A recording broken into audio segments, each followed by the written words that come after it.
va a tener el edificio a nivel de desplante.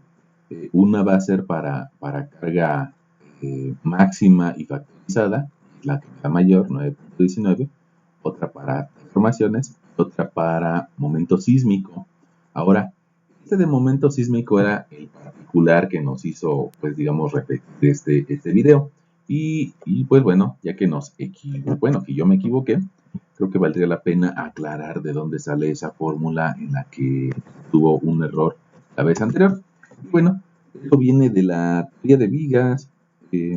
Probablemente cuando ustedes llevaron el cursito de resistencia de materiales, se habrán acordado de que una viga sometida a una cierta carga se va a deformar a partir de su eje neutro, y ese eje neutro coincide con el centroide de la sección transversal.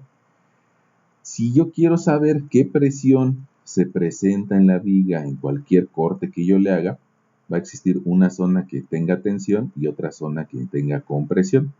Para saber este esfuerzo, resulta que mi esfuerzo va a ser igual a la fuerza axial entre el área más menos el momento de inercia por la distancia más alejada de la fibra centroidal entre hace rato dije momento de inercia, el momento que está actuando sobre la viga sobre el momento de inercia. Ahora, esto está asociado, estos valores de C y de I son el módulo de sección. Esta viga tiene una sección transversal, y esa sección transversal evidentemente tiene un centroide, y esta distancia C es la fibra más alejada. Si es una viga prismática, pues resulta que B termina siendo un medio de la altura.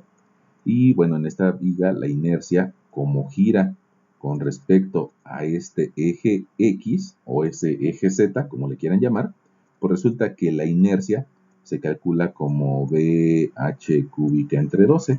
Bueno, resulta que este mismo esquema que me permite encontrar una presión máxima y una presión mínima, aplicamos exactamente el mismo, pero ahora para un gran edificio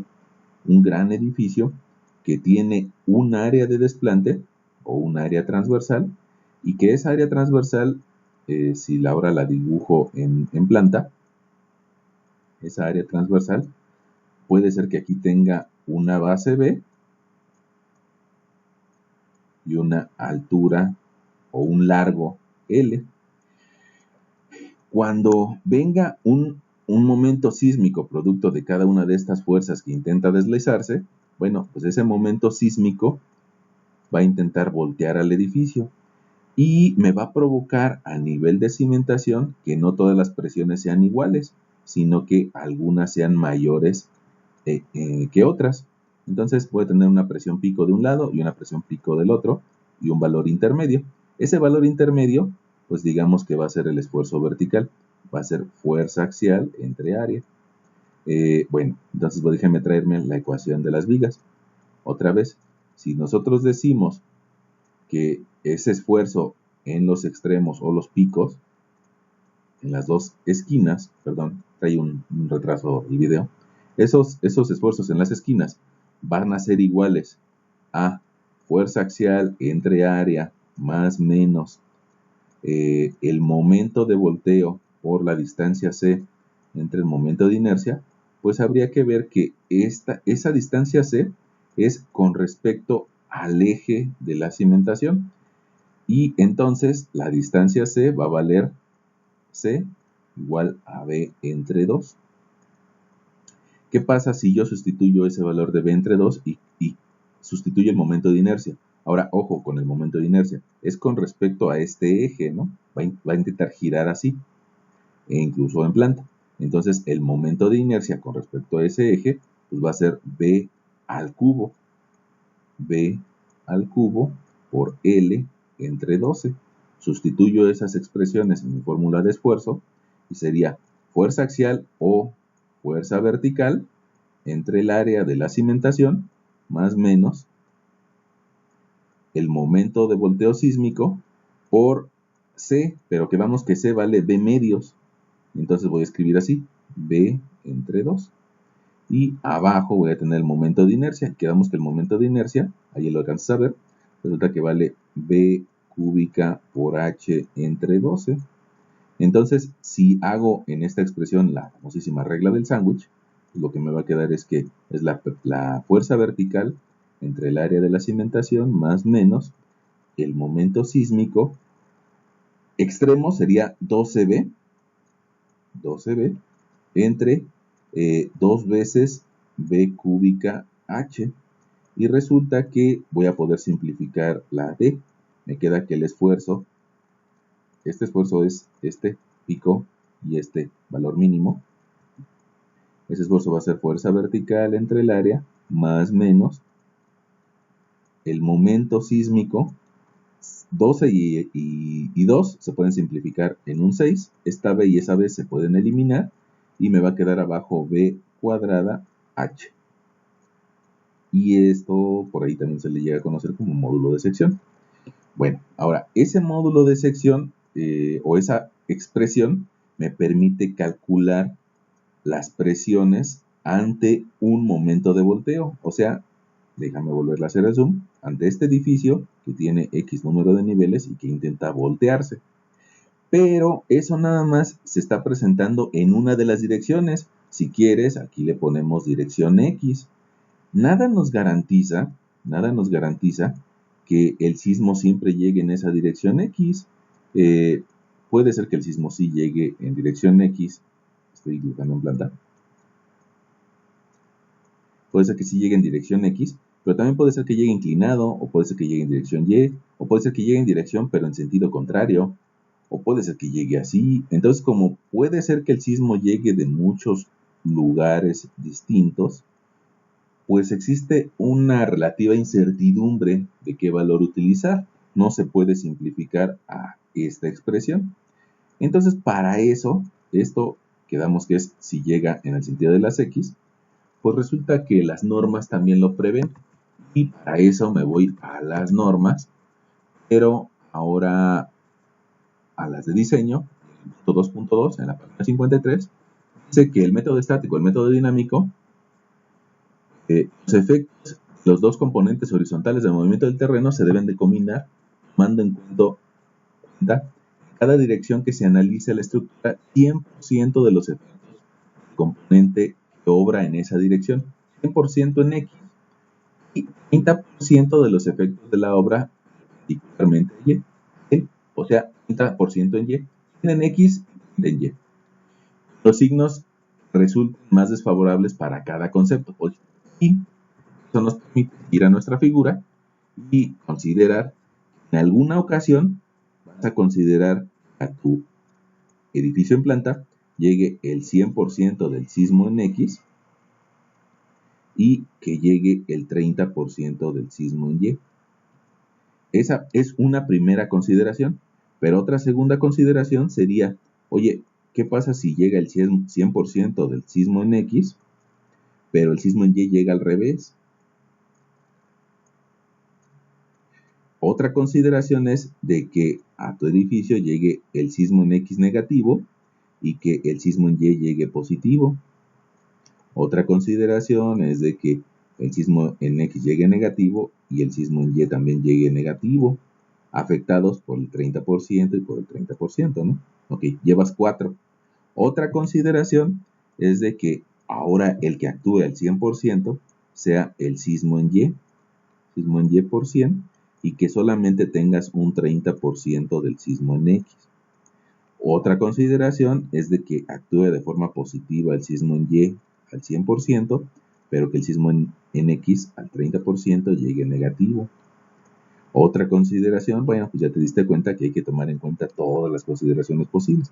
Es de que ahora el sismo en Y vaya hacia abajo y que el sismo en X vaya a la derecha y a la izquierda. Si te das cuenta, son 8 combinaciones por lo menos. Y esas 8 combinaciones, pues hay que hacerlas a partir de esta expresión. Puede ser que la hagamos con esa expresión, o puede ser que encontremos otra análoga. Podría ser que nosotros dijéramos que es Q igual a Q entre A por 1 más la excentricidad entre la base, me parece que es lo que nos marca, no quiero volverla a arraigar. Vamos a checar y el Bragg, ¿no? Pues dice, puedes utilizar esta expresión que fue la que ya utilizamos, pero también puedes utilizar en función de la excentricidad. Sería Q entre A más 6 veces la excentricidad entre B. Déjame regresar a mi pantalla.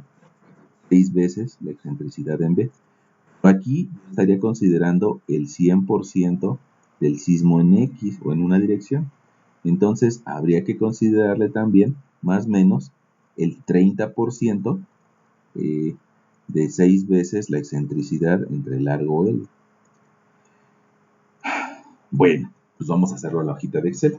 Esta expresión nos va a dar 8 soluciones y lo hacemos en Excel. Vamos a hacerlo en Excel. Este valor es para el análisis dinámico, de punto 12, análisis dinámico, lo vamos a utilizar para agregar y quitar presión en función del momento en X y el momento en Y. ¿Cómo le podemos hacer para calcular las fuerzas que actúan en el edificio? Déjame regresar a mi espacio para graficar. Nosotros quedamos, por ahí quedamos, en que cada una de esas masas se iba a acelerar de forma lateral con su masa por un coeficiente de aceleración, y eso es la fuerza, ¿no? Cada masa o cada primer nivel o segundo nivel o tercer nivel o el nivel que sea. ¿Ok? Entonces, para eso yo tengo que saber cuál es el peso de la planta hacia abajo, o sea, hacia donde va la gravedad. Y ese peso ya lo tenemos calculado, si te das cuenta. Está haciendo referencia al peso por planta. Vamos a ver cuál está haciendo referencia. H97 y al L8. H97 dice peso por nivel, nada más que aquí vienen kilos. Entonces por eso lo divide entre 1000. Multiplica por L8. L8 es el área que se está repitiendo. Si yo multiplico lo que pesa un metro cuadrado de un nivel en condición dinámica por el área de ese nivel, pues estoy obteniendo cuánto pesa hacia abajo. Pero después habría que multiplicarlo por un coeficiente sísmico. Este coeficiente sísmico para la zona del ejemplo que nosotros tenemos, que es en Avenida de la Reforma, voy a buscarlo por acá. Si yo busco forma,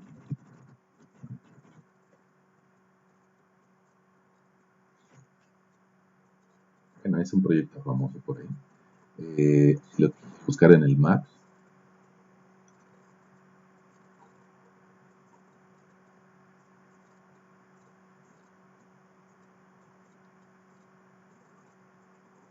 me parece, yo te decía que era muy cercano al monumento a Colón, o a la calle de la Fragua, y ese sitio resulta que, déjame hacerle zoom para que lo veamos, está un poco antes de la Avenida de los Insurgentes, sobre Reforma. Si nosotros vamos a las normas del 2004, vamos a ir a las dos normas, ¿no? A la del 2004 y a la del 2017. Checo aquí las del 2004. Ese sitio, si buscamos la zonificación sísmica, aquí lo podré encontrar. Aquí está la curva de Reforma. Esta calle aquí me dice que es Insurgentes. Pues prácticamente estaría debajo del lago. Estoy en la zona del ashurado horizontal. Ese ashurado horizontal, me voy a los valores del coeficiente sísmico. Pues esta no sea exactamente la norma, sino es un extracto. Me diría, debes utilizar un valor de 0.45 en la zona 3B. 3B. Me olvidó mostrarte que la ashurado horizontal es la zona 3B. Entonces, si me voy estrictamente a las normas del 2004, tendría que utilizar un coeficiente sísmico de 0.45. Ahí en el otro video decía que ahora ya no hacemos eso, ¿no? No utilizamos un coeficiente sísmico por zona, que me llevaría a ese 0.45, sino que ahora habría, mira, lo bueno de buscar Google Maps es que aquí me da las coordenadas, 19.439.1573. Entonces de aquí lo puedo copiar, me lo puedo llevar al SACIT Y entonces aquí en el SACID le puedo pegar las coordenadas y ahora le voy a pegar la longitud y latitud. Se lo pego al SACID y le digo que lo busque. Ya me lo encontró.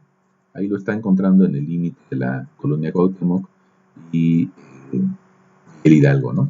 Bueno, muy cercano al límite. Al fin y al cabo, lo que más me interesa es esto, es el espectro que me va a arrojar de ese sitio. Más que aquí hay que tener un poco de cuidado. Me arroja dos espectros. El primero es el transparente o elástico. Y ese acelerograma elástico es si de plano no supera nada de la estructura.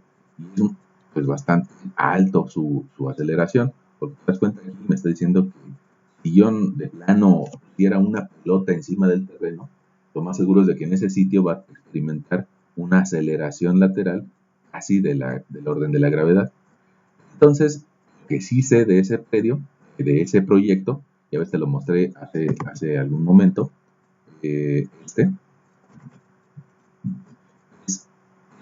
bueno, vamos acoplándolo, ¿no? No es exactamente ni el proyecto el sitio del proyecto, pero lo estamos acoplando para trabajarlo ahí. Es un edificio de mampostería de 5 niveles, entonces no es del grupo A, sino que es del grupo B.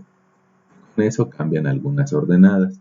El factor de irregularidad, el comportamiento sísmico y el factor de hiperestaticidad, podemos checar las normas sísmicas. Fíjate, ahora voy a las normas, me voy a las normas sísmicas, y ya por aquí tengo detectado que en la página 60 viene el factor por hiperestaticidad. Dice, factores de hiperestaticidad. Para sistemas estructurales de concreto y acero, utiliza 0.8. Para sistemas estructurales de mampostería, utiliza 1. Entonces, hiperestaticidad, voy a poner 1. Si te das cuenta, bajó la ordenada espectral. Factor de comportamiento sísmico, Q.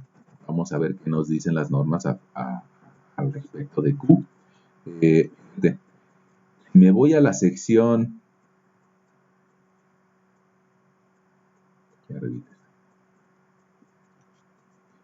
valores de Q y gamma, el 4.2. Primero me presenta los valores de Q para estructuras de concreto, me da una tabla. Después me da los valores de Q para estructuras de acero y compuestas, y me da una tabla. Si te das cuenta, en el acero me permite utilizar incluso un factor de comportamiento de 4 o de 3, bastante altos. Y después vamos a ocupar para estructuras de mampostería. Y aquí dice que muros de carga con mampostería, piezas macizas con refuerzo horizontal, utiliza 2. Si no tienes refuerzo horizontal, utiliza 2. Si utilizas esas huecas, utiliza 2 con refuerzo horizontal o 1.5 sin refuerzo horizontal. Creo que este proyecto está hecho con esas huecas. Y honestamente no sé si le hayan puesto refuerzo horizontal o no. La condición más crítica sería que utilizar que no tenga refuerzo horizontal. Para eso le vamos a poner un factor de ductilidad 1.5. Vamos para acá. Ahora, ¿qué significa eso del refuerzo horizontal? Déjate lo explico.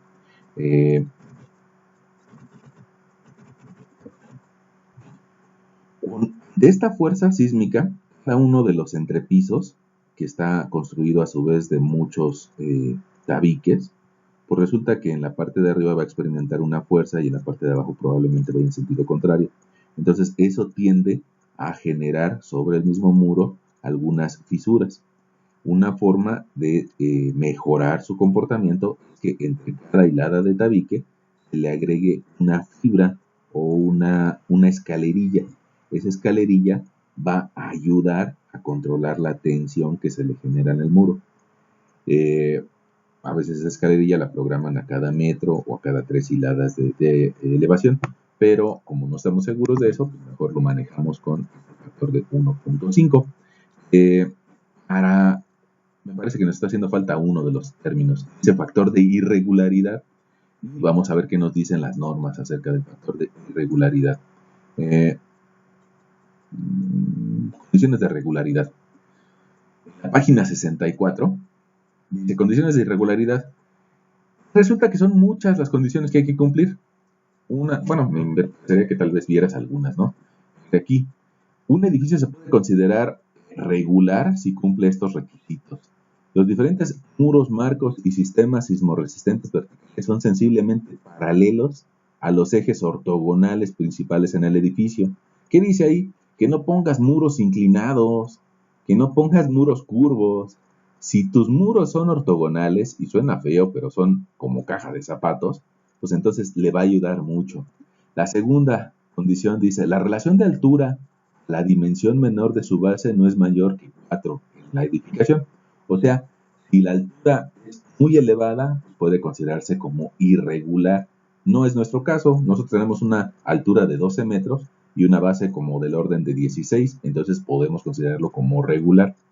Tercero dice, un edificio muy largo, la relación de largo a ancho no es mayor a 4. No tenemos ese caso, en realidad nuestra base y nuestra longitud son muy similares.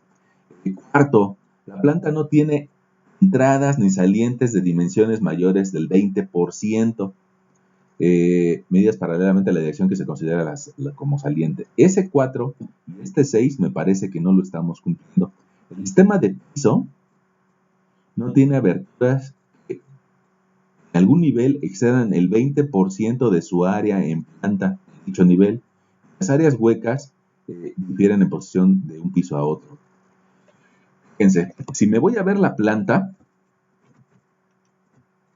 resulta que sí hay algunos entrantes o salientes bastante pronunciados. Entonces, esa es una condición de regularidad. De modo, al arquitecto le sirven esos entrantes para que haya luz, pero habrá que castigarlo desde el punto de vista sísmico. Entonces, como no es un edificio al 100% regular, pues yo creo que en lugar de utilizar un factor de 1, vamos a utilizar uno de 0.8.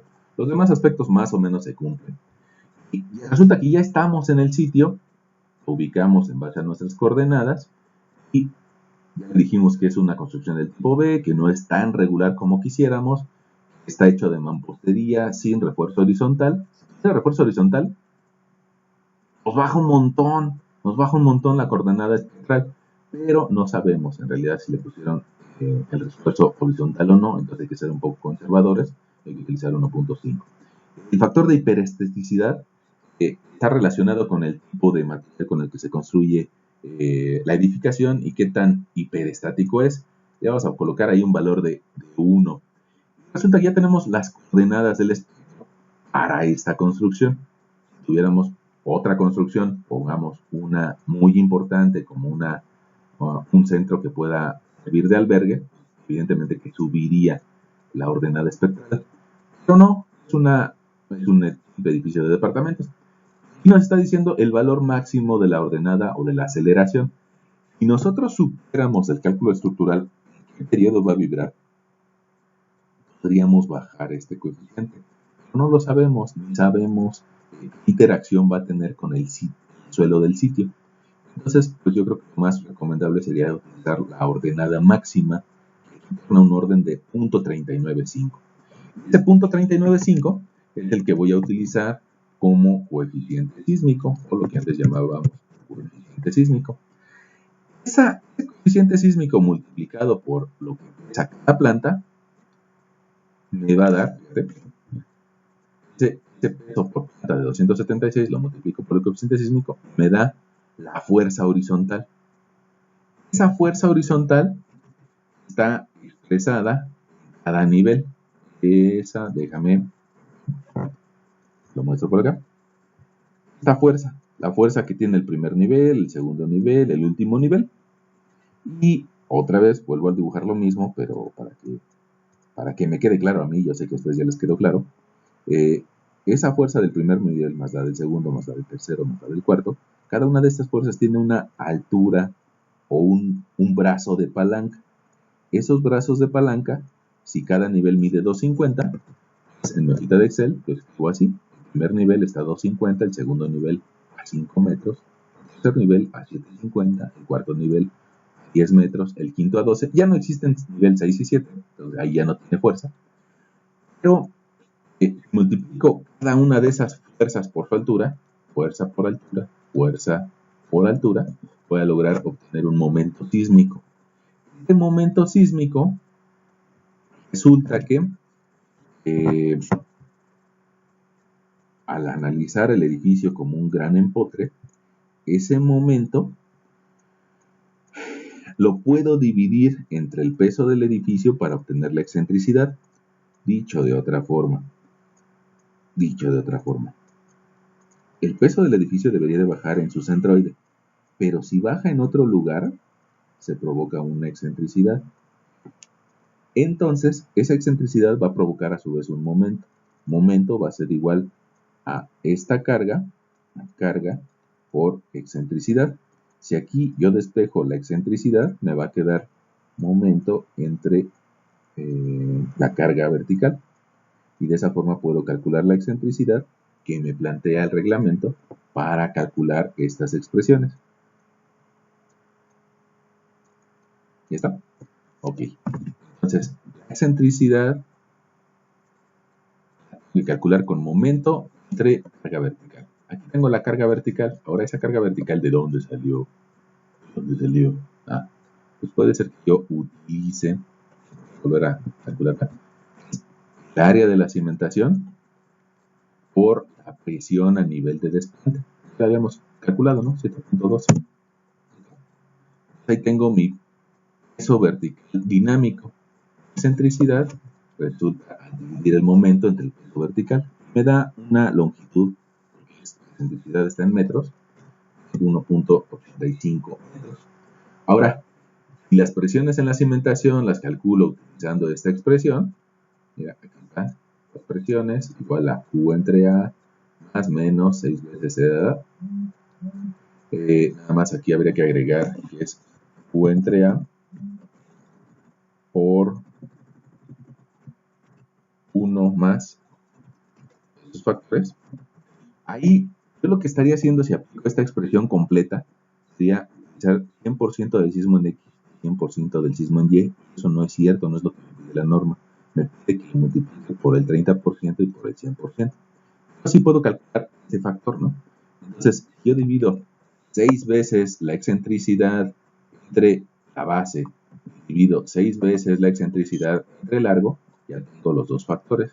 Y lo único que voy a hacer aquí abajo va a ser multiplicar a ese factor por el 100% o a ese factor por el 30%. La suma de estos tres componentes, lo multiplico al final, la suma de esos tres componentes lo multiplico por la presión aplicada. Y la presión aplicada aquí viene como 108. La H108 es la dinámica, ¿no? Ahí está. Y eso me va a llevar a las presiones pico. La máxima presión que voy a encontrar es una presión de S.18 y la mínima que voy a encontrar debajo de esa cimentación es de 1.07. No llega a ser negativa, pero llega casi al valor negativo. Aquí, esta presión de 18 es con la que habrá que diseñar la cimentación que pase por volteo. Ahora, bueno, este no es parte de lo que queremos platicar el día de hoy, pero podemos proponer una profundidad de 250 y con un peso volumétrico que se va a excavar de 1.6, podríamos tener una presión de descarga de 4.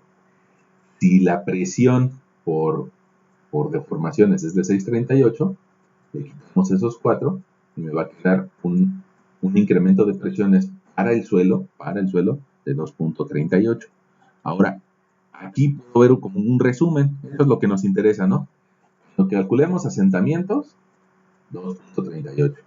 Cuando calculemos la resistencia de la losa estructural o el estado límite de falla por la cimentación, vamos a utilizar 9.19.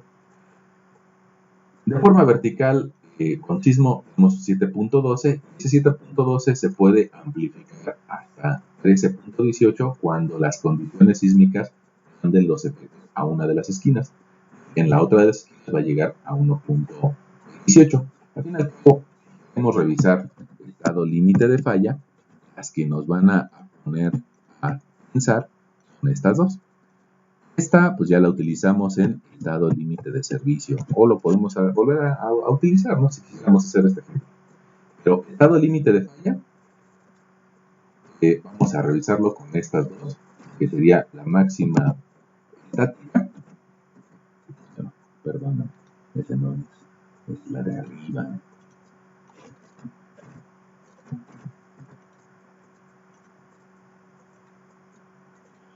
Es estado límite de falla estático, estado límite de falla dinámica.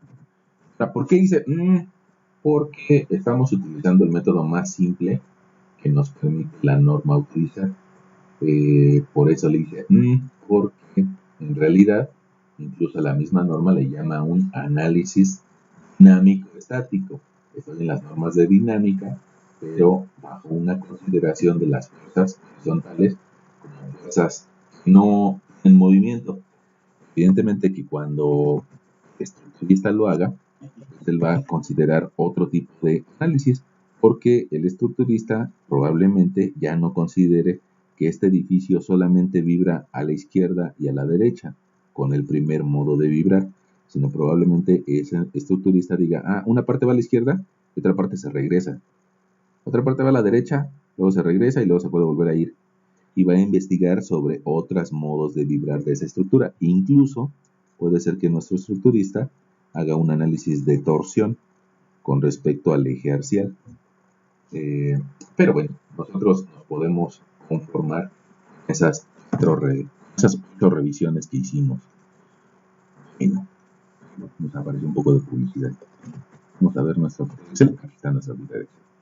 Para terminar nuestro ejemplo, vamos a utilizar las expresiones que vienen en las normas técnicas complementarias para el diseño y construcción de cimentaciones acerca de material cohesivo.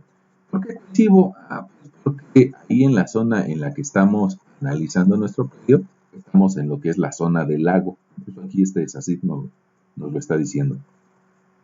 Estamos en la zona del lago, vamos a tener un material cohesivo. Último, antes de irnos a capacidad de carga en el suelo, resulta que este programa nos permite exportar el archivo PDF y bueno, vamos a obtener por ahí una referencia de cuál era nuestro coeficiente sísmico, porque podría ser que no nos creyera al respecto. Dejarlo ahorita en el escritorio. Escritorio para poder abrirlo rápido. Es así, yo lo tenía por ahí descargado hace algún tiempo, no sé si lo hayan actualizado. Ejecución no controlada.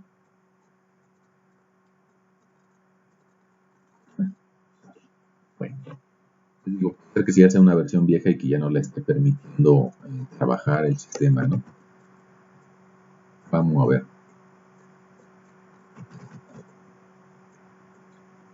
Vámonos a las cimentaciones en suelos cohesivos. Las cimentaciones en suelos cohesivos utilizan una expresión que es bastante sencilla. Esta expresión que es un poco sencilla, nada más incluye CNC por factor de resistencia más PV. Lo voy a hacer acá. Fíjate. Entonces mi expresión para calcular estado límite de falla en suelos cohesivos utiliza resistencia es igual a la cohesión última, bueno, la cohesión de una prueba no consolidada, no drenada, por un factor de carga NC, un factor de capacidad de carga NC, por un factor de resistencia más una presión vertical. Esa cohesión pues va a venir de una prueba triaxial. Ahorita te muestro de dónde viene.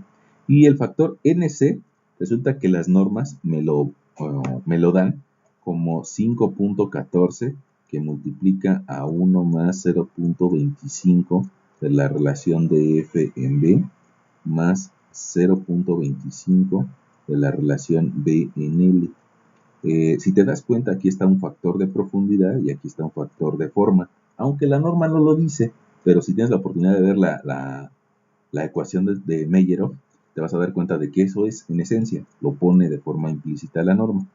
Entonces, bueno, yo creo que convaldría la pena calcular esos coeficientes. Si yo divido la profundidad de desplante que por ahí pusimos de 250 entre la base, me va a dar un valor, y si yo divido la base entre el largo, me va a dar otro valor.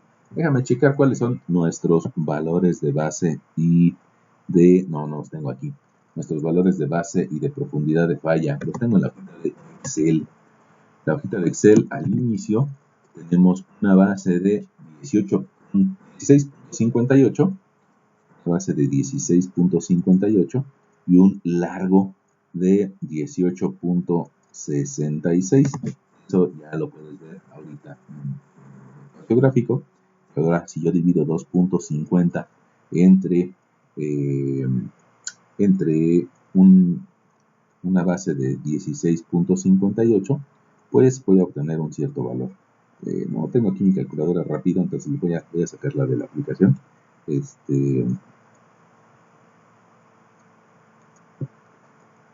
Vamos a dividir, integrar por ahí, se quedó colgado. 2.5 entre 16.58 me da 0.15, 1 podría ser. Y si yo divido 16.58 entre 18.66, me da 0.888.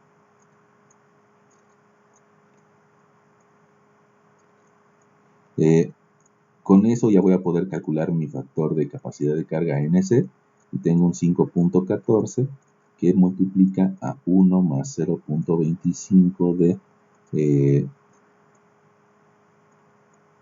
0.151 más 0.25 de 0.888. Perdón por el garabato, ¿no? Bueno, pues lo hago, ¿no?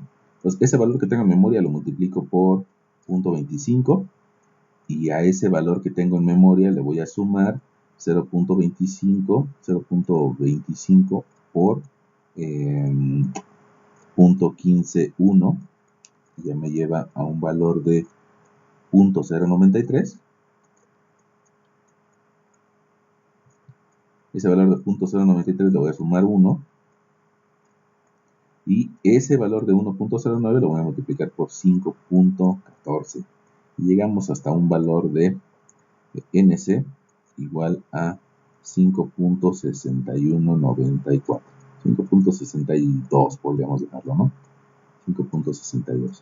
Ahora, la presión vertical va a ser igual a la profundidad de desplante por el peso volumétrico del suelo que estemos excavando. Y de hecho ya lo calculamos hace rato en Excel.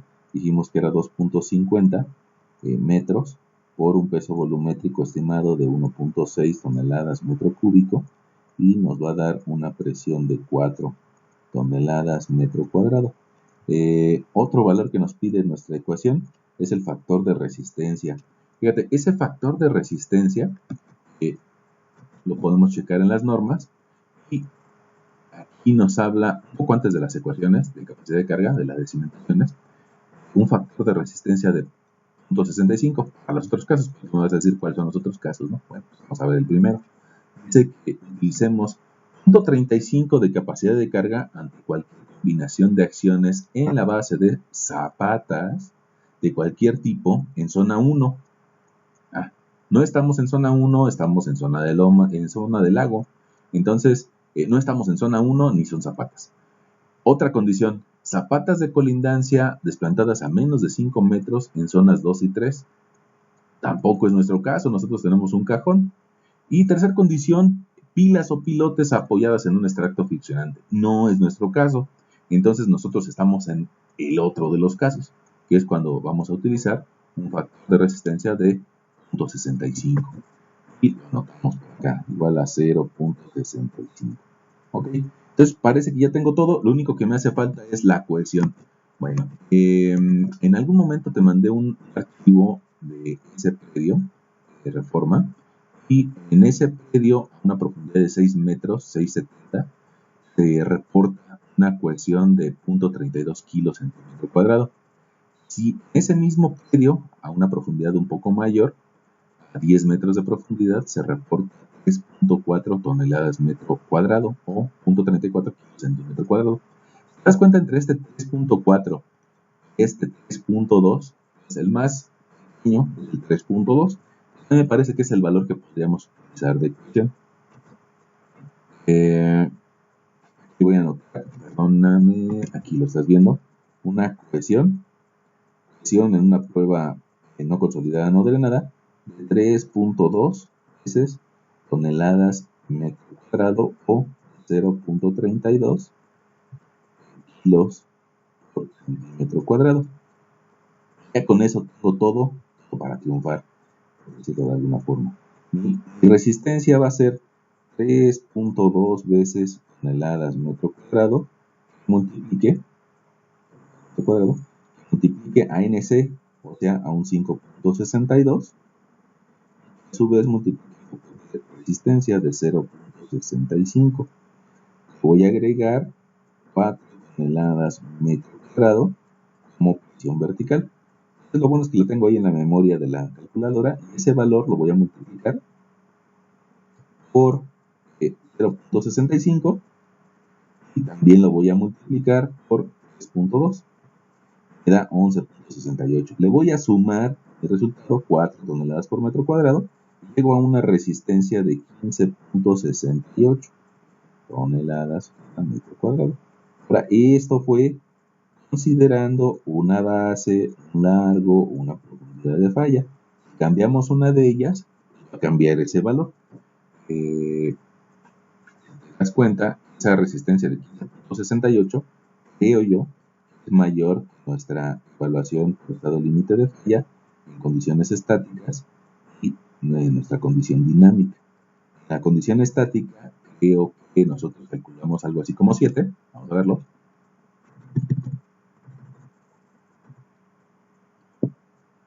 9.19, 13.18.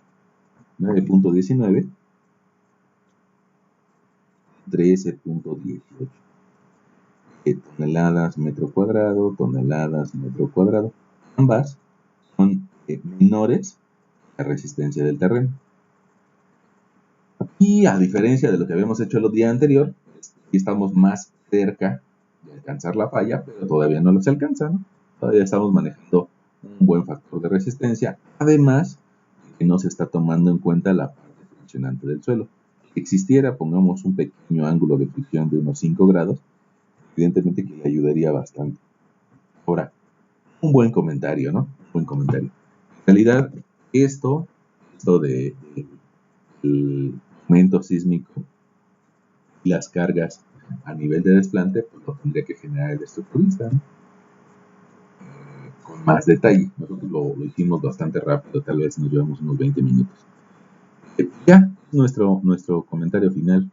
Este suelo es más resistente, y puede soportar un edificio de esas dimensiones sobre un material de lago, y eso lo hace gracias a que tenemos como desplante un cajón de cimentación, que es como el que tenemos por acá. Sí, ojo, sí, ya estamos bastante cercanos al límite. Si quitáramos el cajón de cimentación, no tendríamos esas 4 toneladas que aporta la profundidad, entonces probablemente no sea suficiente para desplantarnos con una losa. Muy probablemente tampoco sea suficiente la resistencia al desplantarnos con zapatas. La losa no sería suficiente por sismo, y si quisiéramos desplantarnos con zapatas, sería una presión muy fuerte para el análisis de asentamientos. Entonces, a finalizar, te digo que siempre hay que revisar estado límite de falla y estado límite de servicio. Que no se asiente demasiado y que no se rompa. Si no se rompe, hay que revisarla en condición normal, estática, en condición dinámica. Son deformaciones. Eso es todo. Disculpa que lo tuve que volver a subir en parte. Pero yo creo que ya son las 11 de la noche y ya es hora de dormir. Hasta luego.